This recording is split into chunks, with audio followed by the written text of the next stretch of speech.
Bom dia, moçada! Tudo bem com vocês? Aqui quem vos fala é o professor Eugênio Bastos, canal Geogênio, democratizando o ensino da geografia. Moçada, vamos fortalecer o canal, se inscrevam no canal, dê aquele like, compartilhe o vídeo e ajude o professor Eugênio Bastos a democratizar o ensino da geografia. Moçada, no nosso encontro de hoje, eu irei falar sobre a verdadeira nascente do rio Amazonas.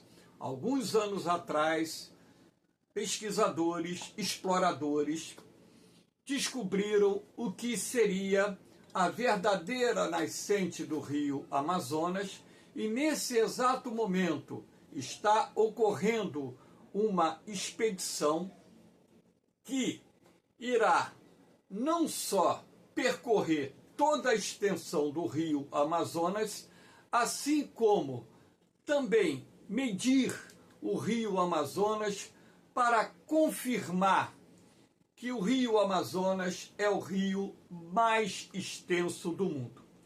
Espero que vocês gostem desse encontro. Havendo qualquer dúvida, deixe a sua pergunta na parte dos comentários, que eu terei o máximo prazer de respondê-la. Então, moçada, nada melhor do que iniciar o nosso encontro para mostrar essa belíssima imagem do rio Amazonas, que sem dúvida nenhuma se destaca no cenário internacional, não só pela sua grande extensão, assim como também pelo seu enorme volume d'água.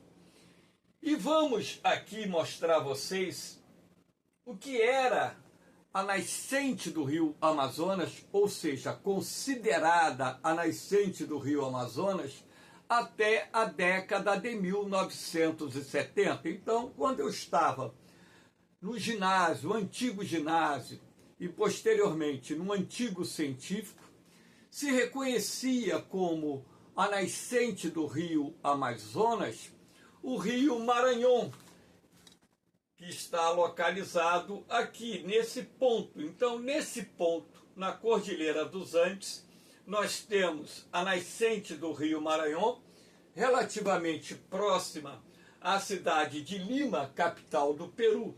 Então, essa nascente do rio Amazonas era considerada o rio Maranhão. Posteriormente, estudos feitos por geógrafos peruanos e também pela expedição científica chefiada por Jacques Cousteau, que foi um dos mais renomados cientistas do mundo, lembrando que logo no início da década de 1980, Jacques Cousteau fez uma expedição à Amazônia, aliás, mais uma expedição à Amazônia, sendo que nesta expedição ele e sua equipe de cientistas, incluindo seus filhos, permaneceram por aproximadamente um ano estudando a Amazônia. E um dos seus filhos chefiou uma expedição no que seria e passou a ser considerado a verdadeira nascente do rio Amazonas. E eu tive o privilégio de assistir uma palestra desse cientista, Jacques Cousteau.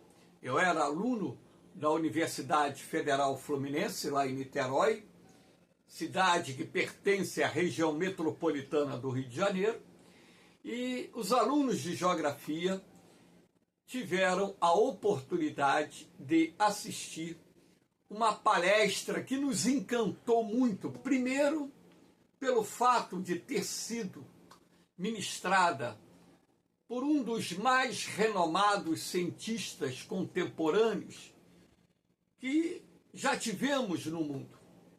Em segundo lugar, sobre a explanação que ele fez sobre a Amazônia brasileira em vários aspectos, não só abordando as características gerais do ecossistema, mas também falando sobre a questão da verdadeira nascente do rio Amazonas.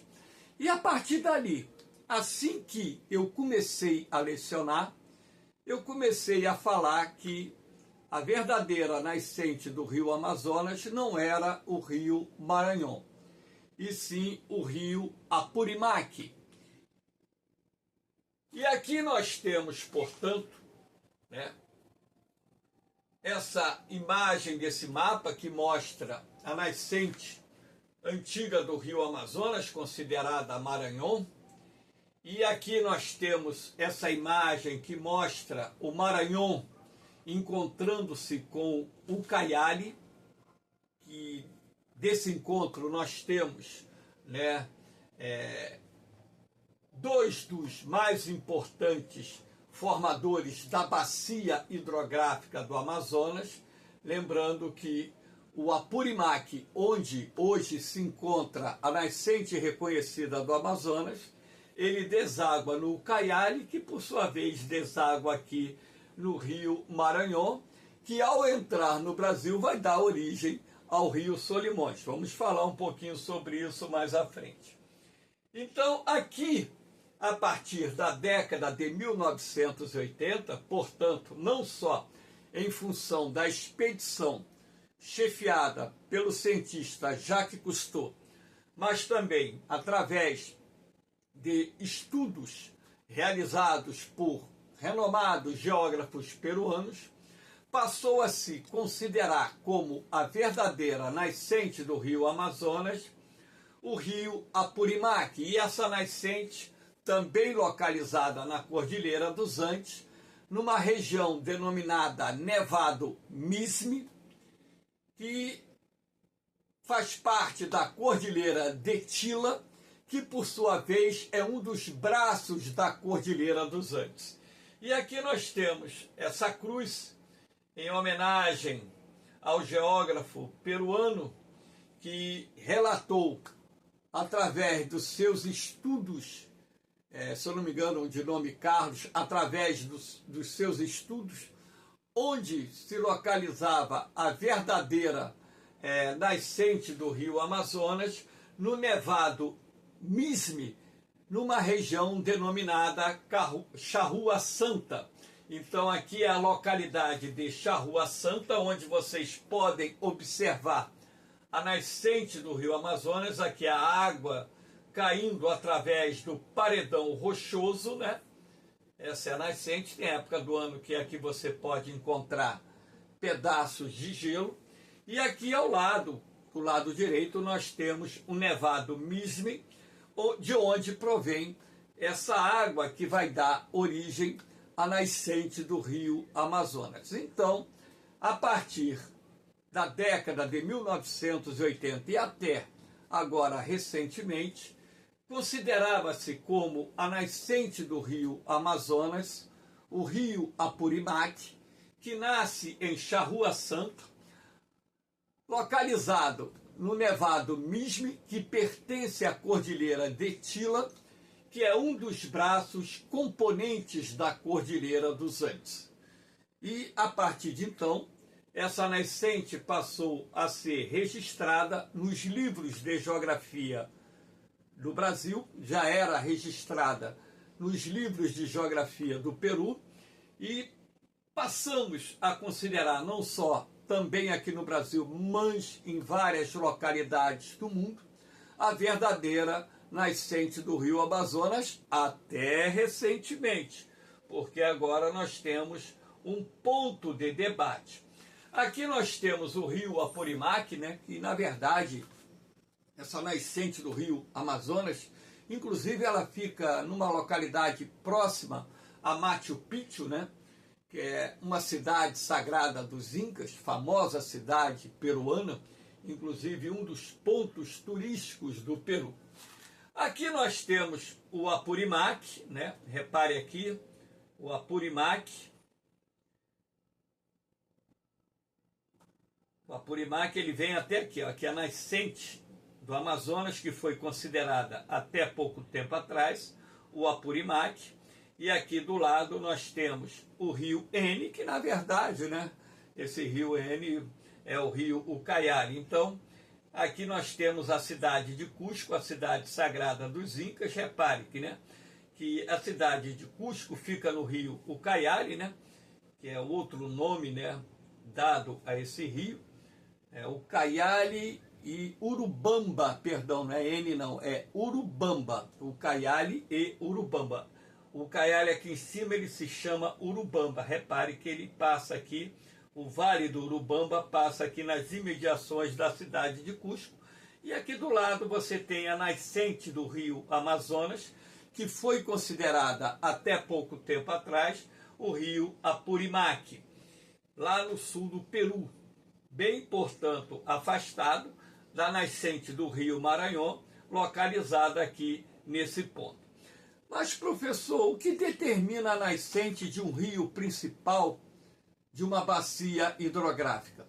Moçada, geograficamente falando, é considerada a nascente de um rio principal aquela que se encontra mais distante da sua foz. Então, na verdade, o Apurimaque se encontra mais distante da foz do rio Amazonas do que o rio Maranhão, razão pela qual, durante muito tempo, ele passou a ser considerado, né, o rio formador do grande Amazonas. Só que, através de expedições realizadas mais recentemente, constatou-se que, na verdade, né, a nascente do rio Amazonas, ela não é o Apurimaque, e sim o rio Mantaro, que, por sua vez, deságua no Apurimaque. Então, o rio Mantaro, ele tem a sua nascente até numa área relativamente bem próxima à nascente do rio Maranhão. Então, na verdade, o rio Mantaro, até ele se encontrar com o rio, né, Apurimaque, ele percorre aproximadamente 739 quilômetros. E sendo assim, da nascente do Mantaro, que fica no Lago Junim, até o ponto em que ele se encontra com o Ucayali, ele percorre uma distância maior do que a nascente do Apurimaque até o encontro com o rio Mantaro. Então, dentro desse princípio e conceito geográfico, deve-se considerar o rio Mantaro como o formador, o rio principal formador do rio Amazonas. Então, na verdade, isso já está sendo confirmado pela comunidade geográfica, não só sul-americana, mas internacional.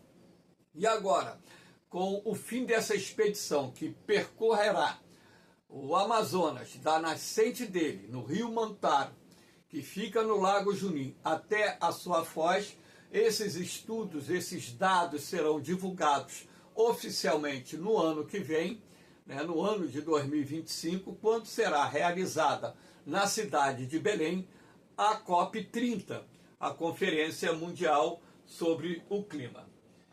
Então é bastante interessante nós analisarmos aqui, né? Aqui nós temos o Lago Junim, né, onde nasce, né, na verdade, o rio Mantaro. Aqui nós temos a imagem de satélite do Lago Junim e aqui uma fotografia do Lago Junim, que inclusive, né, de acordo com aquilo que foi levantado, essa região onde se encontra a verdadeira nascente do rio Amazonas está bastante degradada em função dos projetos de mineração que se estabeleceram naquela área. Então, convivendo com um problema ambiental bastante severo e, consequentemente, também um ponto para ser analisado e, logicamente, que o governo peruano já está tomando algumas providências para poder reverter o quadro de degradação ambiental do rio Mantaro,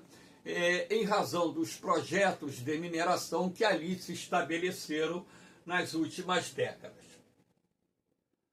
Aqui nós temos, através dessa imagem, né, da América do Sul, tirando as nuvens, o grande rio Amazonas, né, aqui todo o trajeto dele.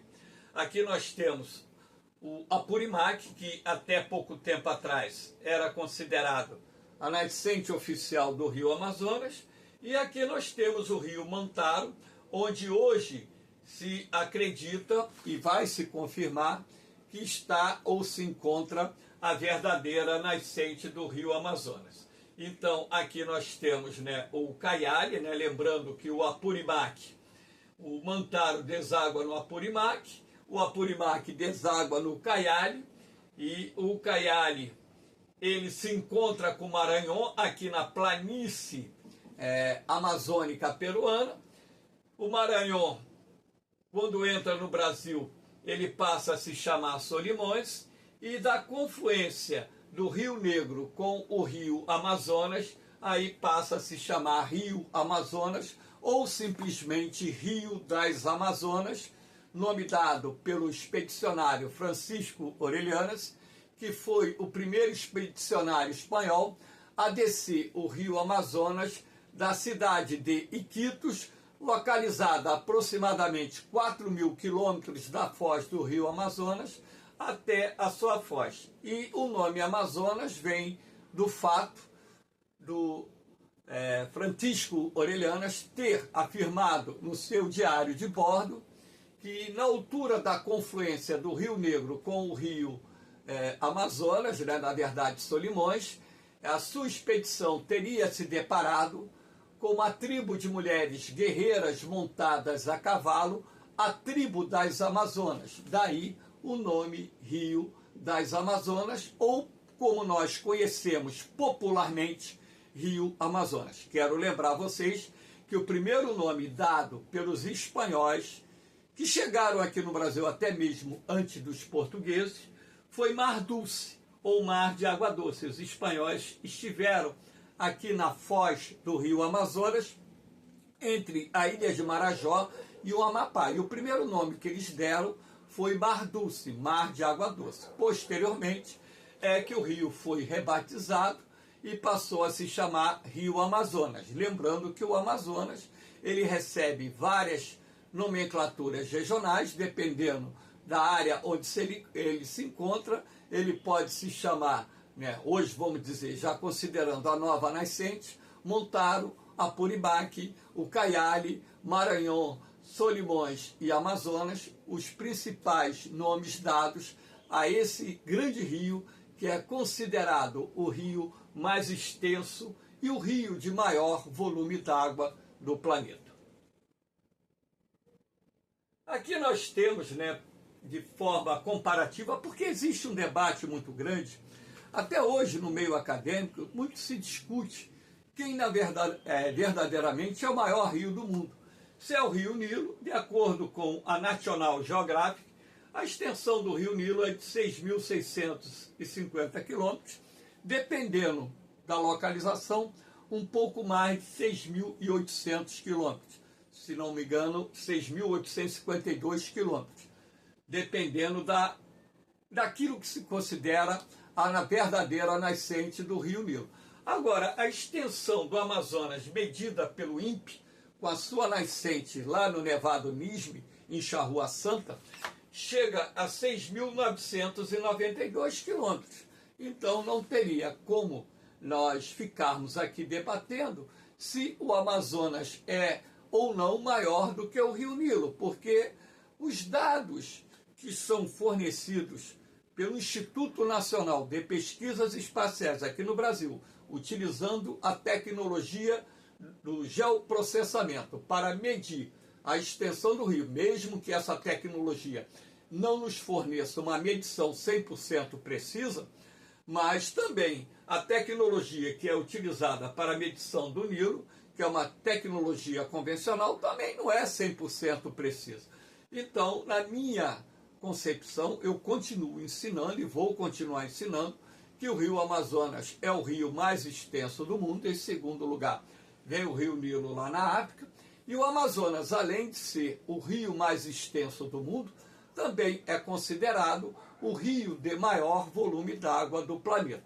Lembrando ainda, né, que no seu período de cheia, que ocorre, atinge o pico, né, vamos dizer assim, nos meses de maio e junho, o Amazonas, dependendo do ano, chega a lançar no Oceano Atlântico aproximadamente 200 mil metros cúbicos de água por segundo.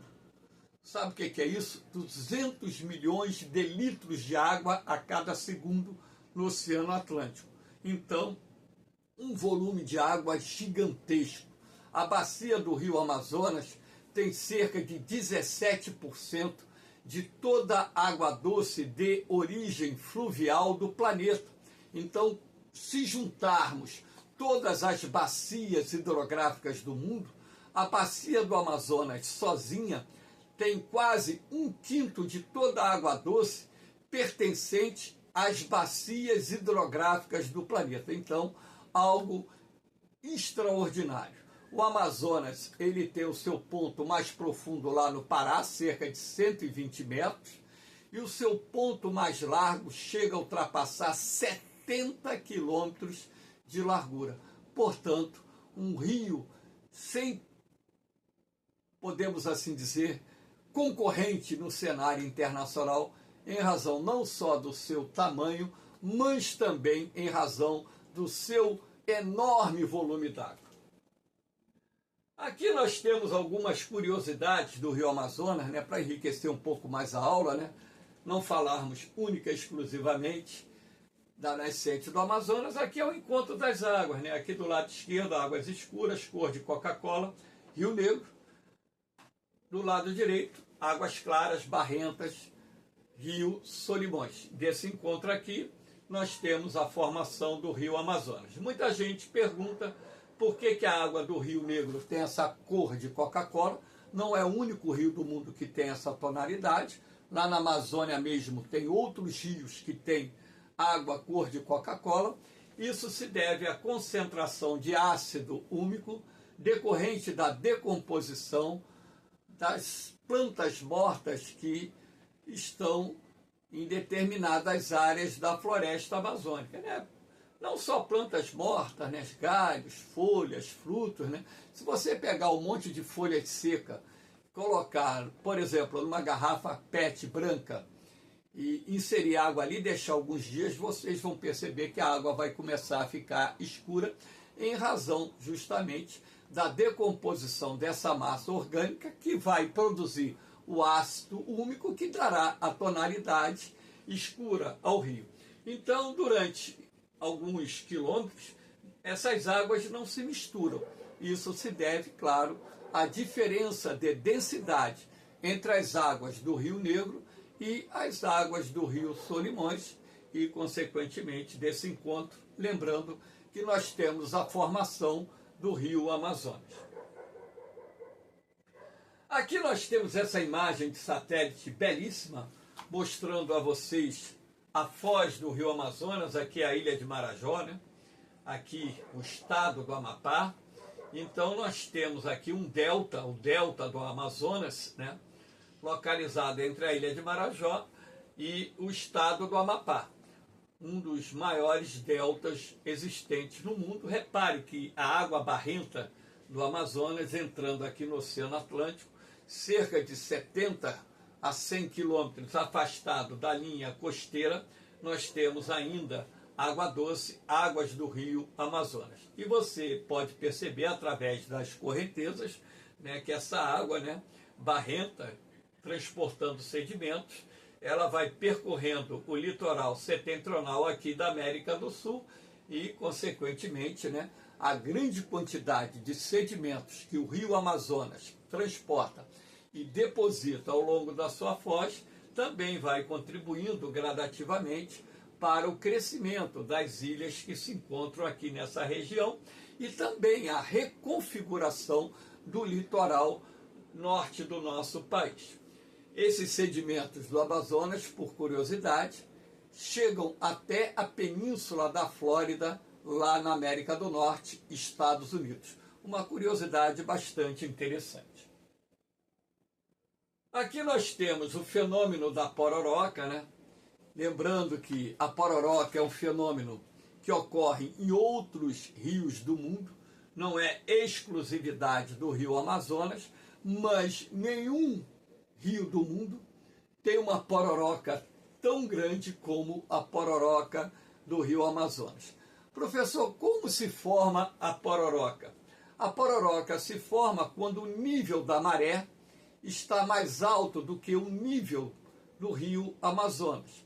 A pororoca normalmente é mais comum nos meses de março e setembro, que são os meses do equinócio, quando o Sol está passando ali sobre a zona equatorial, e nós temos, em determinados dias, a combinação da passagem do Sol e da Lua, claro que isso só vai acontecer durante o dia, dando origem às altas marés, as marés de Syzygia. Então, quando essas marés que ficam bem acima do normal ficam mais elevadas do que o nível das águas do Amazonas, a água do mar invade o leito do rio Amazonas e, em função disso, nós temos a formação das ondas que dão origem à pororoca. Essas ondas da pororoca, elas podem, em determinadas situações, ultrapassarem a 2, 3 metros de altura. Elas têm um poder destrutivo muito grande ali na região da Mata de Igapó, que é o trecho da floresta que margeia os rios amazônicos, nesse caso aí o rio Amazonas. Então ela é capaz de arrancar árvores, dependendo, é claro, do tamanho da pororoca. E também a pororoca é muito utilizada, né, hoje para a prática do surf, a prática de esportes aquáticos, né? Então hoje, inclusive, tem competições de surf na pororoca. A última vez que eu vi, né, o recorde de surf na pororoca estava em torno, acho que de 27 minutos. Imagina você ficar em cima de uma prancha surfando 27 minutos, deve ser muito maneiro, muito legal mesmo. O pessoal que pratica o surf, né, e tem condições para poder ir na época da pororoca, deveria, né, surfar na pororoca, porque tem a vantagem, porque essa onda ela vai toda a vida, né? Então a pororoca ela pode atingir até 600 quilômetros adentro, avançando pelo estado do Pará, e com isso você consegue, né, caso se mantenha equilibrado na prancha, surfar por vários minutos, o que é muito maneiro, muito bacana mesmo para quem curte esse esporte. Aqui nós temos o fenômeno das terras caídas, né, que é um fenômeno que ocorre em função da acomodação do terreno na época em que nós temos a vazão do rio. Então, não só o rio Amazonas, mas outros rios, outros grandes rios amazônicos, né, na época da vazante, quando o nível das águas diminui, e agora, inclusive, com essas duas secas seguidas que a Amazônia registrou em 2023 e 2024, quando os níveis das águas de vários rios amazônicos ficaram bem abaixo do normal, o que acontece? Você tem a acomodação do terreno na região de margem. Então, repare aqui, ó, a terra caída aqui, nós tivemos, né, uma parte considerável do terreno cedendo, né, acomodando, né, porque o nível da água diminui, a água que está no subsolo, ela começa também a baixar, com isso rompe a estabilidade do terreno, e ao romper a estabilidade do terreno, você tem a acomodação do terreno e, com isso, a erosão das margens. Aqui você, inclusive, observa uma casa de madeira que desabou e outras tantas devem ter desabado em função do fenômeno das terras caídas, que hoje nem mais se ensina sobre isso nas aulas de geografia, né? A geografia perdeu um pouco da sua essência, a verdade é essa, mas eu continuo mostrando isso porque eu acho bastante interessante, né? Apesar de não mais aparecer isso em concurso. Além disso, na Amazônia, né, nós temos o rio Ranza, o maior rio subterrâneo do mundo. O rio Ranza, ele nasce lá no sopé da Cordilheira dos Andes, né, ali na altura da planície amazônica peruana, e ele se encontra a mais ou menos 4 quilômetros de profundidade. De acordo com estudos feitos por cientistas, o rio Ranza é o maior rio subterrâneo do mundo. Portanto, né, a Amazônia, além de ter a maior bacia hidrográfica do planeta, o rio mais extenso do mundo, o rio de maior volume d'água do mundo, a Amazônia também tem o maior rio subterrâneo até então descoberto no mundo, o rio Ranza.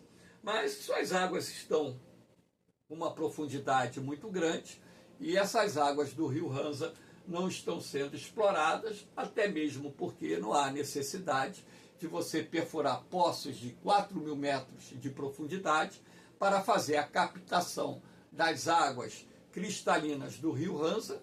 Se você tem entre o rio Ranza e o rio Amazonas, isso aqui, ó,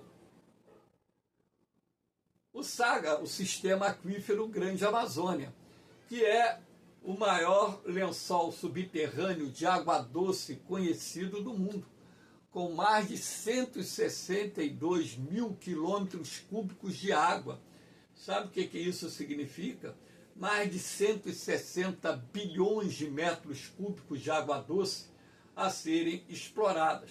Então, o Sistema Aquífero Grande Amazônia, ele começa aqui na altura da Foz do Amazonas, no Amapá, Pará, Ilha de Marajó, se projeta nessa tonalidade azul um pouco em destaque aqui, até o Peru, até áreas da Bolívia, portanto, um reservatório, e também áreas da Colômbia, um reservatório de água doce gigantesco. E aqui nós temos, né, os aquíferos que fazem parte do SAGA. O aquífero do Acre, o aquífero Solimões, o aquífero Amazonas e o aquífero Marajó. Eu estranhei porque eles não identificaram aqui o aquífero Alter do Chão, né? Não colocaram a nomenclatura do Alter do Chão. Então, esse sistema de aquíferos, ele é unificado, ou seja, esses aquíferos estão conectados, eles formam o maior reservatório subterrâneo de água doce do mundo, e a profundidade desse aquífero oscila entre mais ou menos 500 a cerca de 1.000 metros de profundidade, ou seja, acima, portanto, das águas do rio Ranza. Agora, um detalhe, ao contrário do rio Ranza, algumas localidades, principalmente do Pará, algumas cidades, utilizam as águas cristalinas do aquífero Alter do Chão, que faz parte, por exemplo, do SAGA, do Sistema Aquífero Grande Amazônia, para o abastecimento da população. Uma água 100% cristalina, límpida, portanto, é só fazer a captação e utilizá-la, não precisa de um sistema de tratamento, por se tratar de uma água 100% pura. Então, moçada, eu espero que vocês tenham gostado desse encontro, né, dessa aulinha sobre a nascente do rio Amazonas, e eu incluí aí algumas curiosidades da bacia do rio Amazonas, lembrando que no canal Geogênio existem aulas sobre aquíferos, aulas sobre as bacias hidrográficas do Brasil, para enriquecer a base de conhecimento que dará condições para você, candidato, candidata, que venha fazer um concurso, seja ele militar ou de vestibular, ou até mesmo um concurso público para emprego, federal, estadual ou municipal, possa ter um melhor desempenho nesses concursos. Essa aula foi gravada no dia 10 de novembro de 2024, domingo. Domingo é dia de descanso, mas para o professor Eugênio Bastos é dia de trabalho. Valeu, moçada! No mais, pessoal que vai fazer a prova do Enem hoje à tarde, a segunda prova do Enem, sucesso total, boa sorte e que vocês consigam ter um grande desempenho. No mais, um beijão no coração de vocês, um forte abraço, fiquem com Deus, eu vou, mas eu volto, hein? Fui!